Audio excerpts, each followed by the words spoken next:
Sim. Como algo natural, digamos assim. Como se fosse meio que uma... E até como uma forma, que nem você falou, uma forma de, digamos... eu acho que a escola, ela também tem que trabalhar os professores, as escolas e os professores em si, eu falo escola no geral, essa questão de que muitas vezes o aluno ele está na escola para aprender, mas também para errar, sabe? Mudando um pouco de assunto agora. Por quê? Porque Putz, sim, concordo. a escola tem um discurso de que você está na escola para errar. É errando que se aprende. Mas uma das coisas que eu mais percebo, que eu mesmo sofri, e que colegas, e que pessoas que eu conversei, e que eu me inspirei, inclusive, para trazer esse tema, é que a pressão que o aluno sofre dentro da escola, né? Muitas vezes os pais falam, você vai para a escola para você errar, para você aprender, mas o aluno vai lá e, muito movido por essa cultura da nota, essa cultura da média, tira uma nota ruim ou falha em uma prova, em uma atividade, e fica de castigo. E aí ele se sente culpado, não por ter tirado uma nota ruim, mas saber que ele não se empenha em melhorar, ele se empenha em ficar triste, ele gasta mais tempo ficando triste ou chorando, porque como que eu posso dizer, se punindo, se autopunindo. Por quê? Porque ele sabe que quando ele chegar em casa, muitas vezes o pai vai bater, muitas vezes o pai vai brigar, vai falar que ele só faz isso. Mas vamos entender que o aluno em si, assim como o pai, assim como o professor, ele também erra. E valorizar o erro do aluno, né? Valorizar mais os erros do que os acertos, é uma forma de fazer o aluno crescer. É uma forma de entender que ninguém trabalhando por pressão trabalha melhor. É muito melhor. Eu acho que um aluno ele vai conseguir produzir muito mais quando ele entender que se ele errar, o professor ele não vai, por exemplo, não vai jogar na cara dele, que é uma coisa que acontecia comigo, ou não vai, muitas vezes, olhar com um canto de olho, ou enfim, até desprezar de maneira indireta o próprio aluno. Ou não vai chegar em casa e o pai não vai bater, a mãe não vai bater, ou não vai colocar de castigo, ou vai colocar de castigo, porque isso é errado. Você tá, o aluno, você tá punindo o aluno, você tá punindo a criança, mas não dando chance dela crescer, dela tentar novamente. Isso é o errado. Eu acho que isso que falta trabalhar nas escolas, tirar essa pressão do aluno, e que o período que ele esteja na escola seja o período de erros, mas o período que ele possa crescer com esses erros, e não ficar de castigo, e não ficar mal, ou cada vez mais na pressão de ter que ser sempre um aluno perfeito, porque isso não acontece, porque eu não vou estar todos os dias iguais, eu não vou estar todos os dias apto muitas vezes a uma aula, entende? Assim como o professor também não tô só o aluno, não, o professor às vezes também não tá bem, às vezes o professor não quer dar aula, mas ele tem porque é obrigação, entendeu? Só pra complementar o que você falou, no meu caso, uma vez na escola, eu tinha um professor, eu vou explanar mesmo, o nome dele é Rafael, ele chegava em mim e falou assim, professor, você acha que eu consigo passar, que eu sempre tive um negócio de competição, sempre fui muito competitivo, né? Assim, professor, esse ano eu vou conseguir passar direto, eu sempre ficava de recuperação, né?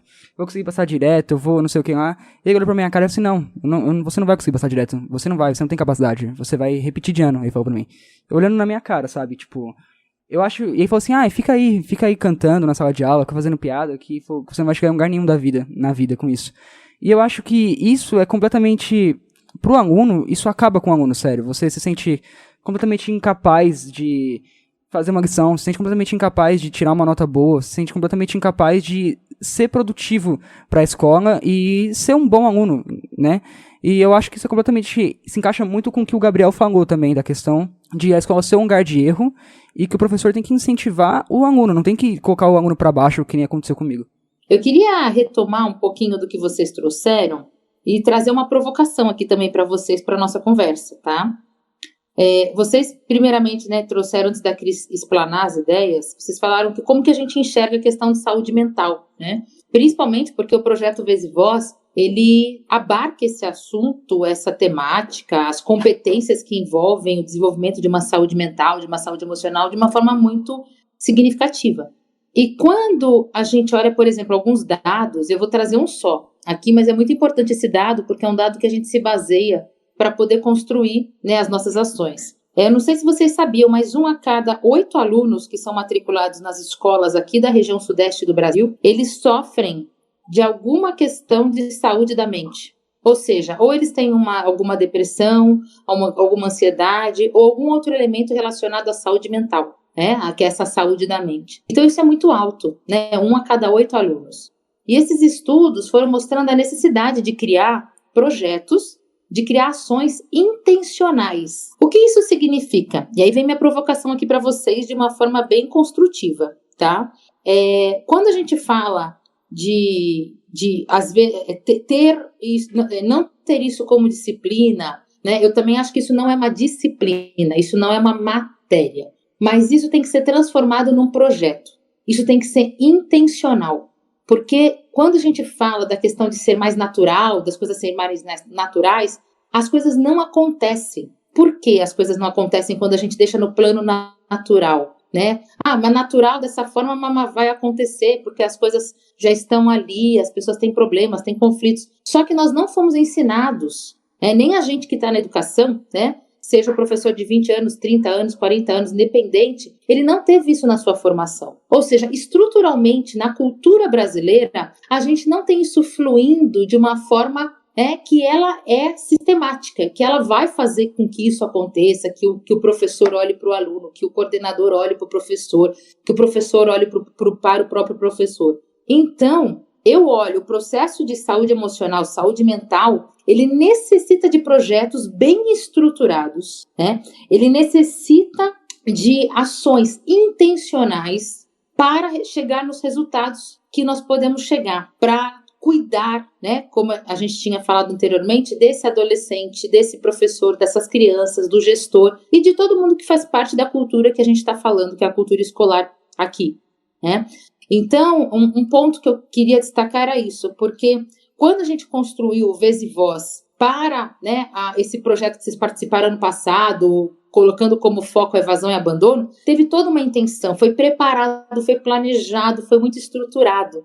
E isso chegou nos resultados que nós tivemos porque tinha um horário, tinha uma frequência, tinham encontros que eram 2 vezes por semana.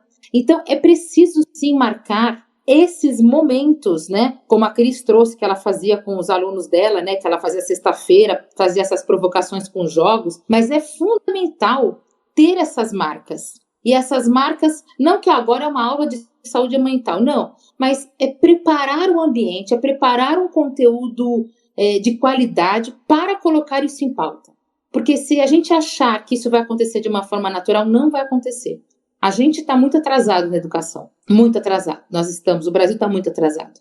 Ontem eu estava num curso que eu faço é um grupo de estudo, na realidade, né, de neurociência aplicada à educação. Quando a gente fala de, por exemplo, né, quando o Gabriel traz, que aí vem a minha continuação na fala do que vocês estão trazendo, do erro, que ele é um processo importantíssimo para a gente poder revisitar aquilo que a gente construiu, aquilo que a gente precisa reconstruir, aquilo que a gente precisa fazer diferente, não é considerado, né, de uma forma, né, necessária para a aprendizagem. Por quê? Porque não se tem conhecimento sendo discutido sobre isso. Porque as pessoas não tiveram uma formação. E eu falo eu tenho 20 anos de educação, mas quando eu me formei, eu não tinha essa base que trabalhava o erro dessa forma, o processo criativo, que a gente precisa estar motivado para poder criar. Se nós estivermos com estresse, né? Se estivermos com depressão, ansiedade, muita aflição, muita pressão, baixa o nosso sistema criativo. O que significa isso? Baixa o nosso processo de pensar em executar novas coisas de formas diferentes. E por que eu estou colocando isso aqui, e é o meu ponto aqui também final para fechar aqui a minha fala nesse momento, que nós precisamos sim de estruturas novas para a gente poder construir uma cultura diferente, para a gente poder pensar em políticas públicas voltadas para os adolescentes, voltadas para a formação, né, desse adolescente de uma forma mais ampla e principalmente que sejam contemplados saúde mental e saúde emocional, porque é como vocês falaram, hoje nós precisamos das competências socioemocionais, as famosas soft skills dentro das empresas, para a própria organização dessa empresa. Seja uma empresa privada, seja um funcionário público, seja uma startup, né? Eu gosto de colocar as variações aqui. Mas nós precisamos delas porque são elas que sustentam a gente no lugar. Tem uma pesquisa que mostra que a cada 10 pessoas que são demitidas, 9 delas é porque não têm competências socioemocionais. E uma só porque não tem competência técnica. Ou seja, a gente precisa investir em competências socioemocionais, na saúde emocional e na saúde mental. Era o que eu queria trazer de explanação aqui para vocês. Eu concordo muito.